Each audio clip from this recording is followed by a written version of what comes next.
I'm Malcolm Chalmers. I'm the Director of Research here at RUSI. The purpose of this last session is, in a sense, to ask what after the end of September. It certainly looks on current trajectories, unless something very dramatic happens, that the UN General Assembly will vote in favor of recognizing a Palestinian state later this month. So this session is really asking what next? What happens in such a situation? What are the responsibilities of the Palestinians in such a situation? What are the responsibilities of Israel? And perhaps not least, what the responsibilities of the international community are in a situation where there are clearly risks, but perhaps also opportunities in such a scenario. And we've got three excellent speakers to kick us off our discussion. Just so you know, Barak has said that we'll finish 10 minutes later than previously planned at 18:40, when there will be a well-earned drink upstairs, but we've instructed the staff upstairs not to give you any drink before the session is due to finish, in case any of you have any ideas in that respect, but there will be a well-deserved drink at that stage. Our first speaker, Jonathan Schanzer, has been contributing throughout the day as a chairperson, for which many thanks, but he's now going to have an opportunity to tell you what he thinks. So Jonathan, please. Thank you very much, and on behalf of FDD, I want to thank RUSI for bringing me here today, and I want to thank Barak Siner for all of his work in organizing the conference. The UDI, as we've been calling it, if it does go through, and we are hearing right now that there are potentially some cold feet among the Palestinians, but if it does go through, it will certainly, I think, negatively impact Israel politically, economically, and diplomatically. I've heard this from relatively senior diplomats, Arab diplomats in the United States, and most are in basic agreement over this. But the one thing that I think has been ignored throughout the entire debate that has been raging for the last several months is how the UDI would, in fact, impact the Palestinians. Yet again, scant attention has been paid to this in the media, and once again, the internal Palestinian dynamic has gone underanalyzed or not analyzed at all. And I think that this has always been a gaping hole in the sort of mainstream analysis of the conflict. We are able to sort of dive into the Israeli dynamic, but no one really bothers to take a look at what might happen on the ground. So based on numerous conversations that I've been having over the last 8 months or so, I have three broad outcomes that have been described to me stemming from this UDI in September. I don't see any of them as being particularly positive in the short or long term for the Palestinians. In many ways, it appears that Mahmoud Abbas has thought through the first 10 moves of a chess game and has kept his opponents on defense, but he's not ever figured out how to end the game. The first outcome is one that I would describe where nothing changes.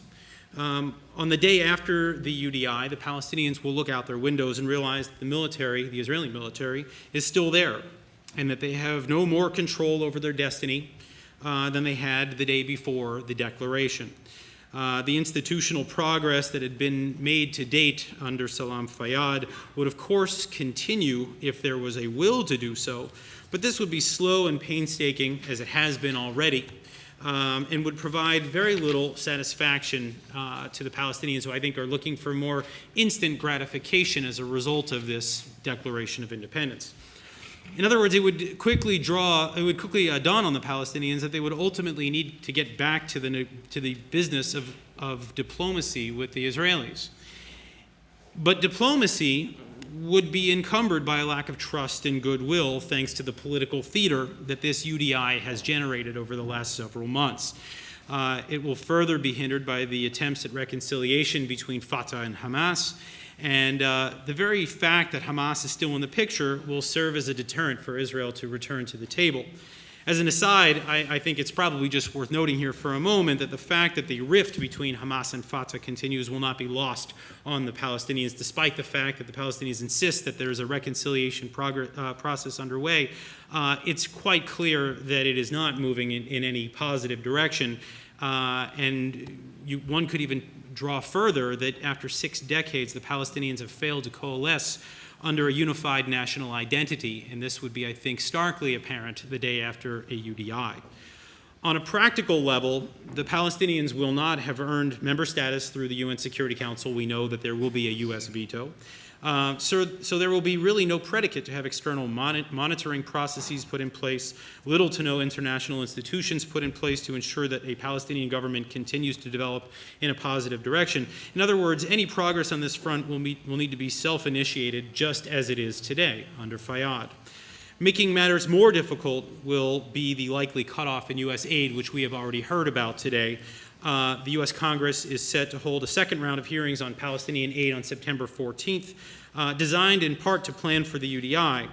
And in these tight fiscal times, members of Congress are mulling a complete severance of the $500 or $600 million per year provided to Ramallah, due mostly to the fact that the Palestinians are openly challenging U.S. requests not to go through with this maneuver at the UN.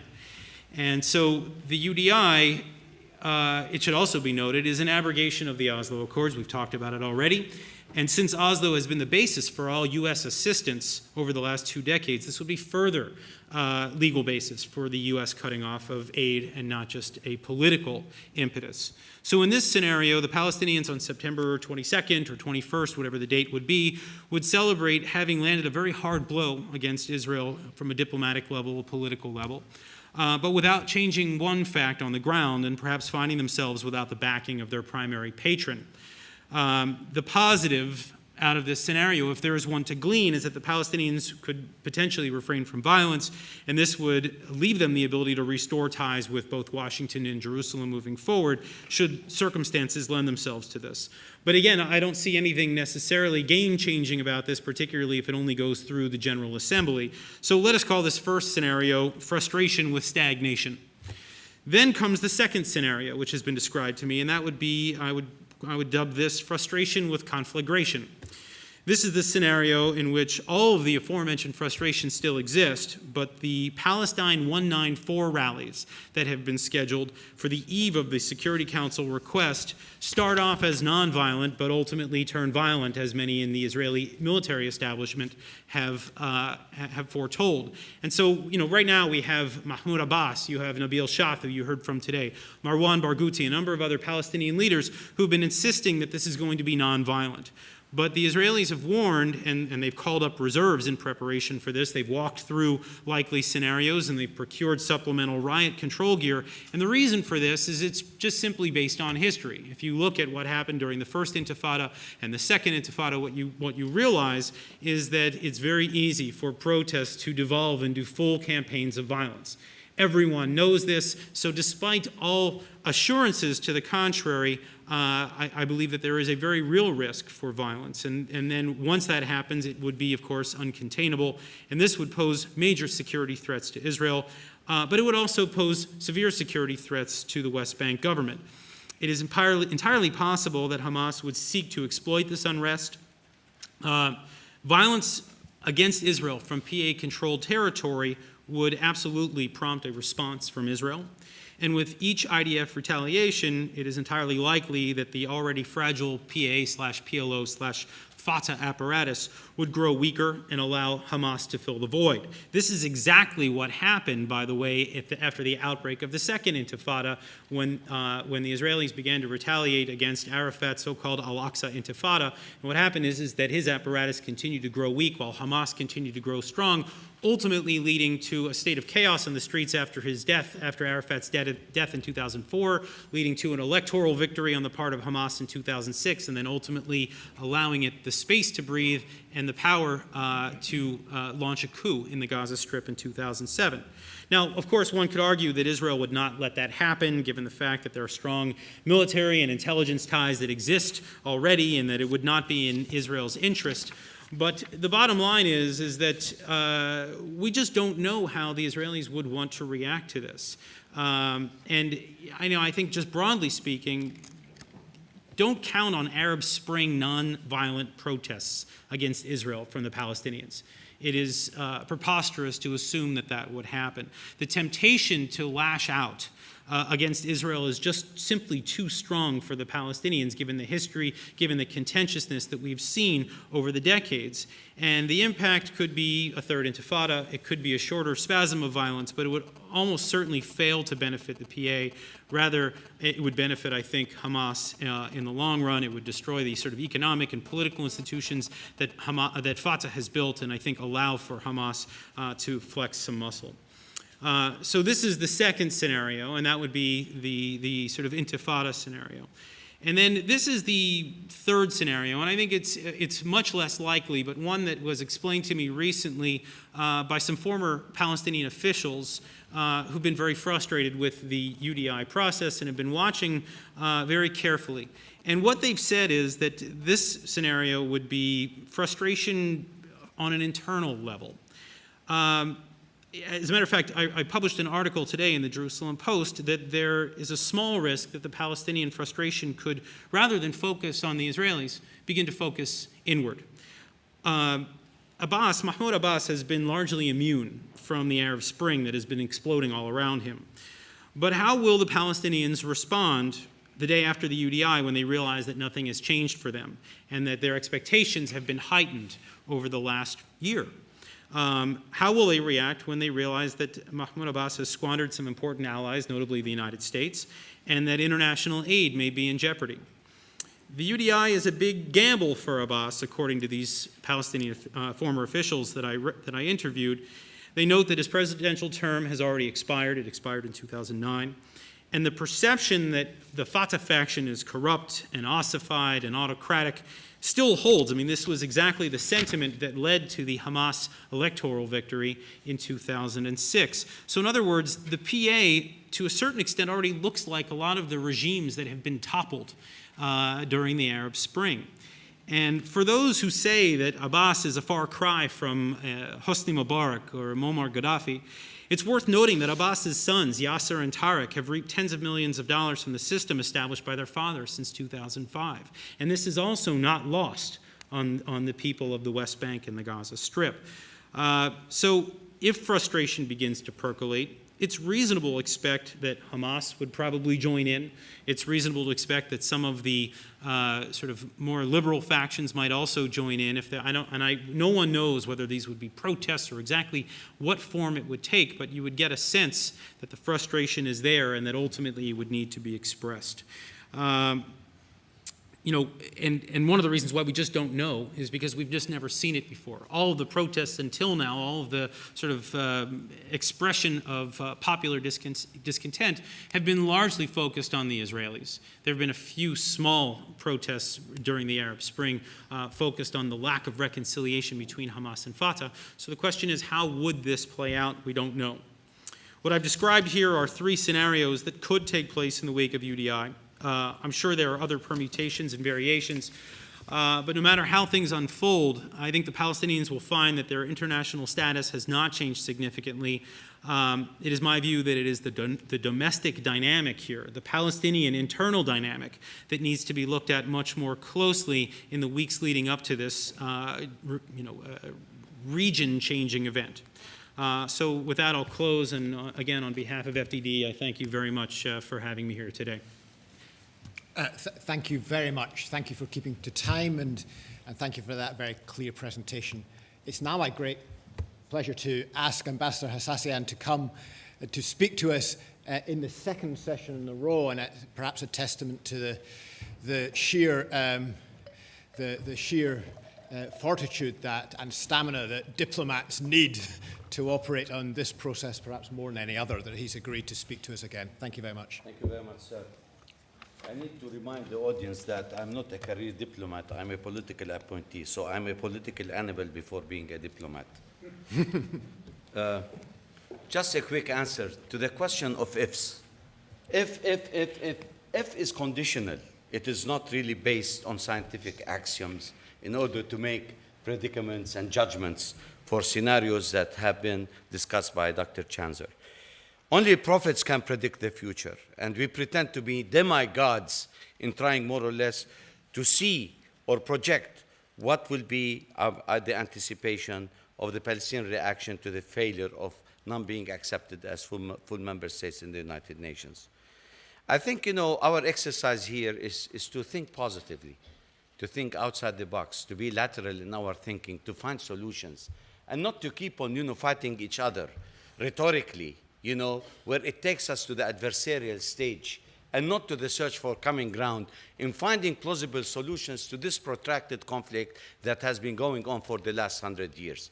It is so unfortunate that we are still in the stage of scoring points against each other, who is right, who is wrong, and the question today within the political realities, there is no room for who is right, who is wrong. There is only room of how can we move forward, how can we coexist.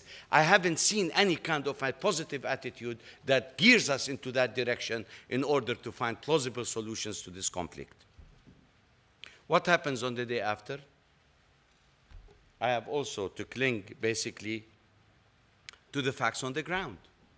After 4 decades of countless US failed attempts to bring about a negotiated settlement for an independent Palestinian state, we have come to realize that we must proactively plan and chart our own path to freedom and self-determination. Visibly, we are concretely devising and employing political options and long-term strategies that are organically based on our political objectives and goals.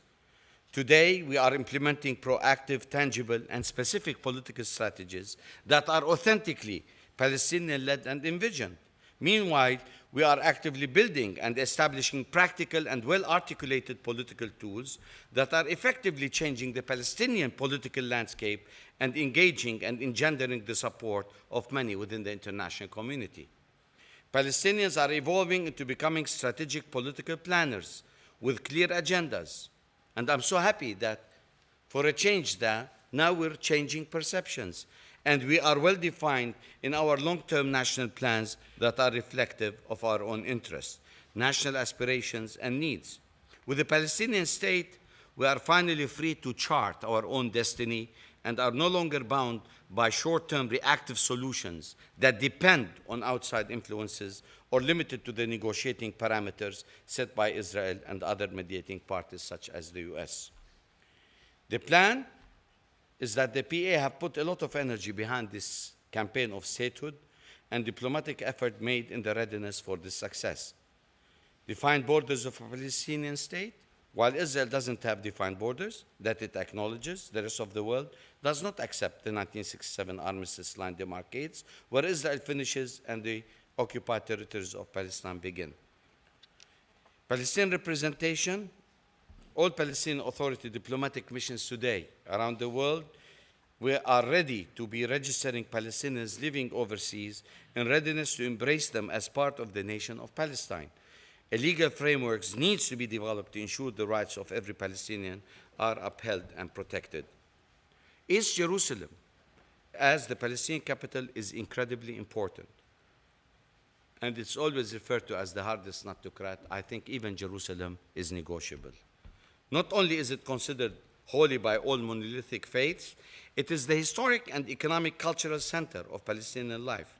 It is for this reason that no permanent solution to the issue of Palestine is going to materialize without the resolution of the status of East Jerusalem. Coexistence and dialogue with Israel.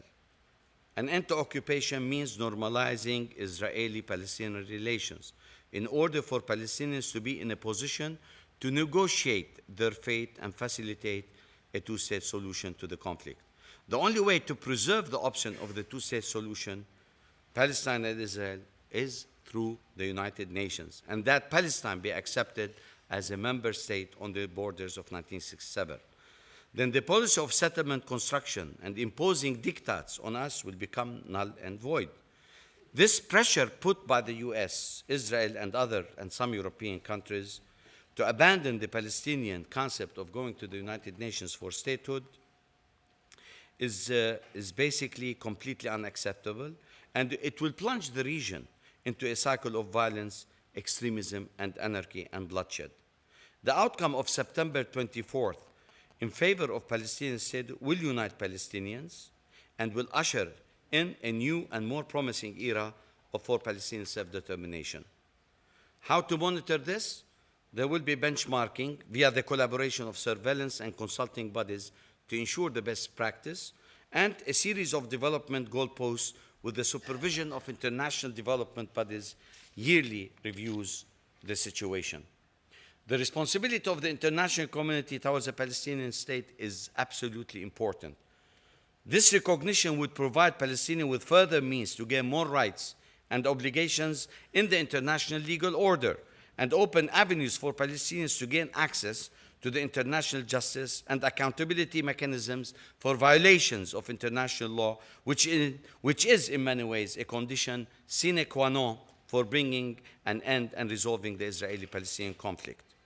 President Abbas said it this September at the UN General Assembly. We will request international recognition of the State of Palestine on the 1967 border, and that our state be admitted as a full member of the United Nations. He proceeded to assert that there is tremendous value for all Palestinians in such recognition, claiming that this would allow Palestinians to pursue claims against Israel at the UN, human rights treaty bodies, and the International Court of Justice, and gain more political leverage against Israel through the international community and the mechanisms of the international legal system.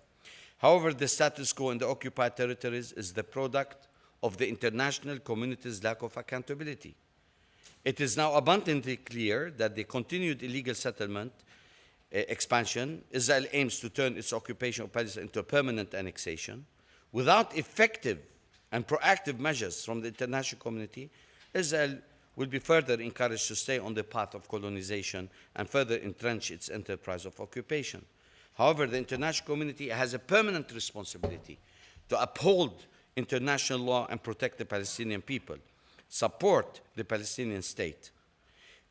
In all cases, these upcoming steps by the Palestinian government geared towards furthering Palestine's statehood in the international arena should be undertaken with necessary precautions and with a clear and political legal strategy in mind, as well as the call for popular participation of the Palestinian people. We have reiterated time and again that we hope it will be nonviolent and peaceful demonstrations. Palestine's statehood is an important human rights issue for the resolution of the Palestinian-Israeli conflict, which should consequently feature in the work of local and international legal experts and scholars, Palestinian civil society organizations, as well as the foreign governments that fund them. The duty of those involved in this process, intrinsically and politically, is to ensure the effective representation of the Palestinian people in this consequential process of political decision-making is predicated on the responsibility of the international community to ensure the enjoyment by all Palestinians of the right to self-determination. Thank you. Thank you very much indeed, Ambassador. For our third speaker, we have somebody who's in a privileged position in terms of both his experience of the United States and of Palestine. He's now, Khaled El-Gindi is now a visiting fellow at the Saban Center. Brookings served, but also served for a number of years with the Palestinian negotiating team in Ramallah. So please, over to you. Thank you. Sorry. I want to start off by giving what I see as sort of some necessary context, both for the discussions that happened previously and for this discussion on this session this afternoon. 3 points in particular that I want to open with. And by the way, I agree with Jonathan that there's the issue of Palestinian internal scene is grossly underanalyzed, and to that I would also add very often misanalyzed.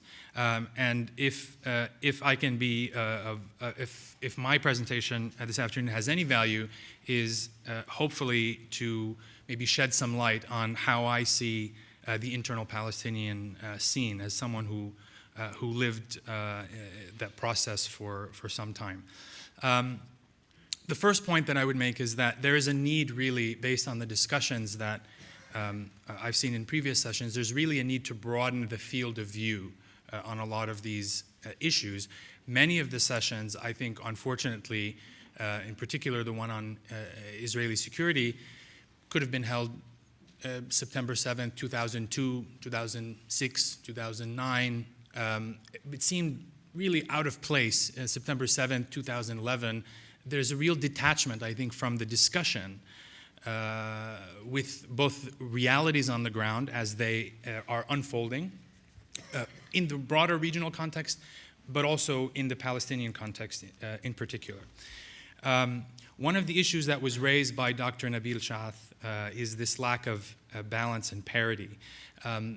The UN bid, what is, I think, erroneously referred to as a UDI, there is no unilateral declaration of independence, as I think all of our Palestinian speakers have pointed out. The Declaration of Independence was made in 1988, and what they're now seeking is UN membership based on that statehood declaration. But in any case, what this specific initiative is designed to do, or actually what it reflects, is past failures. It's a result of a failed process that has gone on for 20 years. And so, we heard about, we heard a number of the Palestinians talk about this lack of balance and lack of parity. Someone asked a question about the quartet. This is precisely why the Palestinians have opted for this path. Just to give you an example, the question about the quartet and whether it's a useful mechanism. If you look at, we heard a lot about the quartet principles. Quartet principles, as everyone knows, are these three conditions that have been imposed on any Palestinian government. Unlike the quartet principles, however, the roadmap, which was the quartet's official plan, as people may remember, was actually enshrined in a UN Security Council resolution, and of course has been completely discarded, ignored, abandoned, almost at the very moment of its introduction. And so while it's useful maybe to talk about the quartet principles, you can't talk about the quartet principles in isolation of other actions of the quartet. If we're going to hold the quartet principles as some sort of sacred document or scripture-like conditions, then at a minimum, the quartet, the roadmap, which is the official plan of the quartet, should be afforded the same distinction, which, as we know, it has not. That is just sort of one of the examples that I think help explain the Palestinian mindset in going to the UN. And that is, this is a failed process, a process where the deck was stacked from the get-go, that requirements were imposed on one side, and one side alone. And this is an attempt to insert balance into the equation. At the same time, given the changes that are happening in the region and that have happened over the past decade in the Palestinian context, I think it's a mistake to try and deal with the current realities by simply urging a return to the status quo, which is the old negotiating paradigm that the Obama administration is calling for, that a lot of people are calling for. This is simply a return to the failed status quo from the Palestinian perspective. Or what we often hear on the Israeli side, and that is sort of these partial, incremental, conflict management type approaches like the Gaza disengagement or Olmert's convergence plan, that somehow these are going to be going to break the impasse. These two have failed. And I think they've failed for both Israelis and Palestinians. The second point that I want to make is that it's very important to understand what it is that Palestinians want in sort of broad strategic terms. One of the biggest mistakes I think people make, particularly in Washington and in Israel, is to assume that Palestinians want a state over and above everything else. And I think that's a mistake. Palestinians don't want a state. That may startle some people in the audience. What Palestinians want is their rights, their freedom, basic human dignity. And in that sense, the Arab Spring dovetails with Palestinian aspirations. And I think it's a mistake to try and disaggregate the Palestinian demand, because certainly in the Arab world and in the Palestinian mindset, the Arab Spring is organically connected to the Palestinian quest for liberation or self-determination. I think they're inseparable. The third point I want to make is that the Palestinian case is unique, and we heard about some of this in previous sessions, but I want to point to three specific areas where Palestinians are unlike other governments in the region. The first is Palestinians are the only government in the region that do not exercise sovereignty or control over their territory. We heard this in different forms, by different speakers. The second, and we see this reflected, I think, also in some of the discussions, is the bifurcation of state, quote-unquote, institutions, namely the PLO versus the PA. And you have this kind of schizophrenia, really institutional schizophrenia between, within the Palestinian polity, about whether, the lines really have been blurred between the PLO and the PA. And I would disagree with a statement made earlier.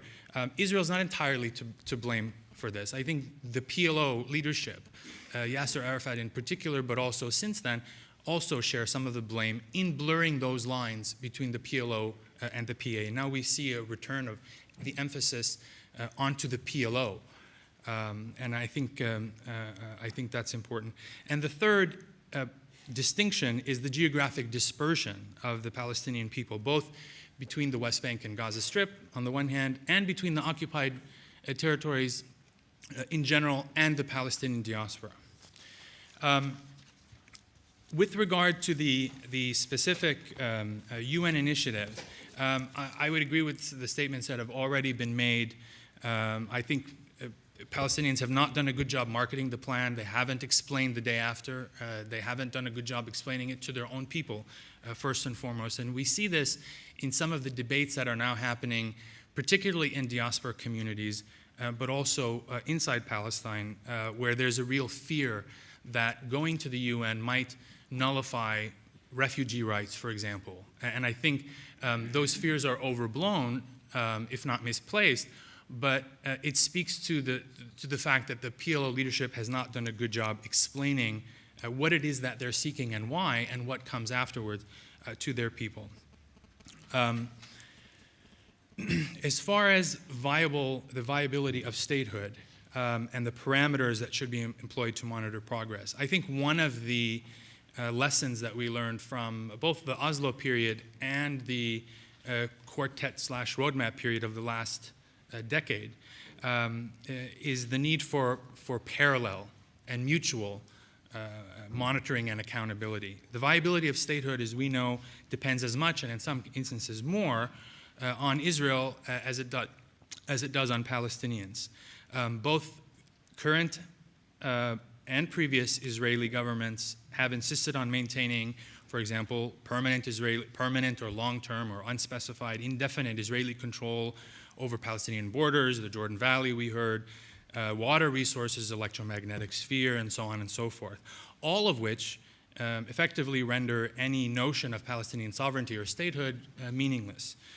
In any case, whatever parameters are employed to monitor progress have to be applied to both Israel and the Palestinians in parallel. And I think this is one of the lessons, one of the reasons why the roadmap process failed so miserably was, in addition to the fact that it was abandoned, but the reason it was abandoned is because these principles of mutuality, of parallelism, were opposed by Israel and hence by the United States, and therefore subverted. And so the roadmap really had no purpose and no meaning. The last point that I'll make is that the main problem that Palestinians have today, and this is why I began with sort of giving some of this context, is not really one of governance. We talk a lot about state building and institution building and so-called Fayyadism, but the problem that the Palestinian leadership faces today is a crisis of legitimacy. And it's partly a function of governance or lack thereof or bad governance, but it's mostly, I think, a function of problems with representation and with accountability, and the two are linked.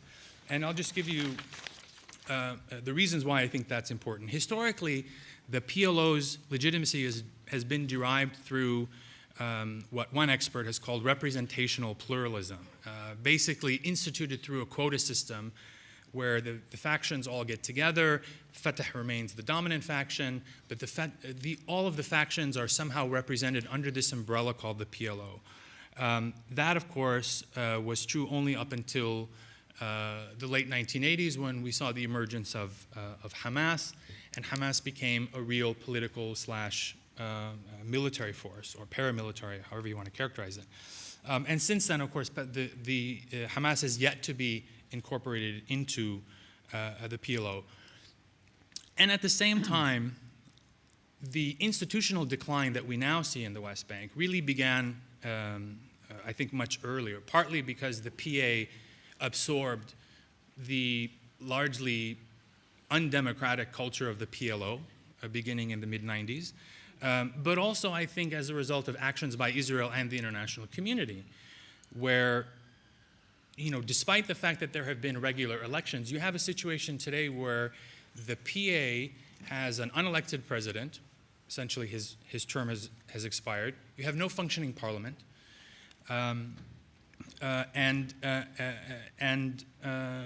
That's okay as far as the international community is concerned, because the governance issues were only relevant to the extent that they implicated political issues, namely security.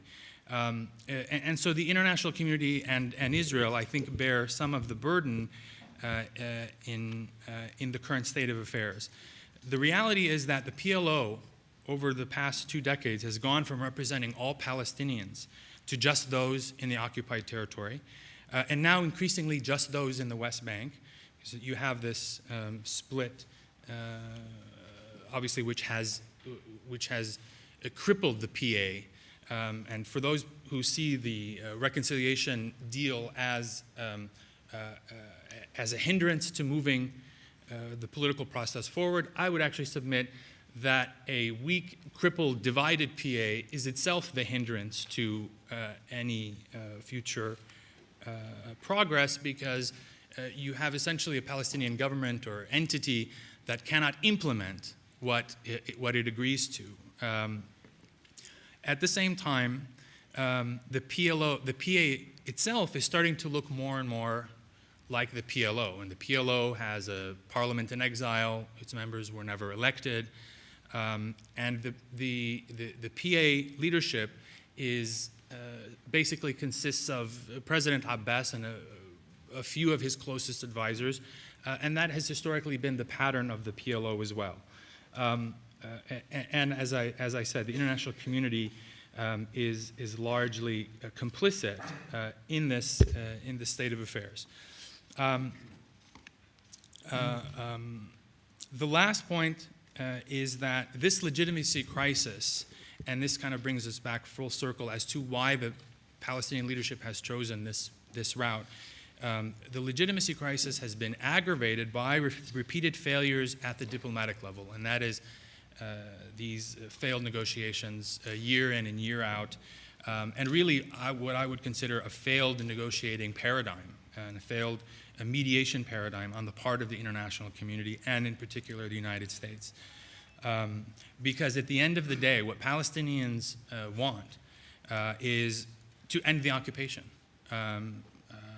The primary grievances are not economic, they're not social, they are primarily political, in the sense that you need a political resolution to bring about the end of the occupation, as well as resolve the refugee issue in a fair and equitable manner, in a way that's acceptable to the majority of Palestinians. And again, one of the lessons of the Arab Spring is that public opinion does in fact matter, and I would argue it's always mattered. It's only now that we've started paying attention to it.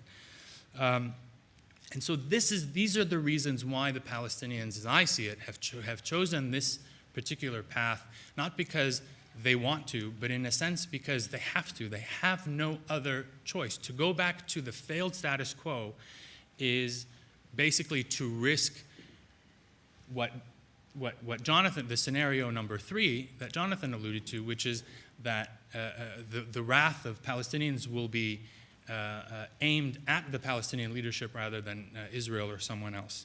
And thank you.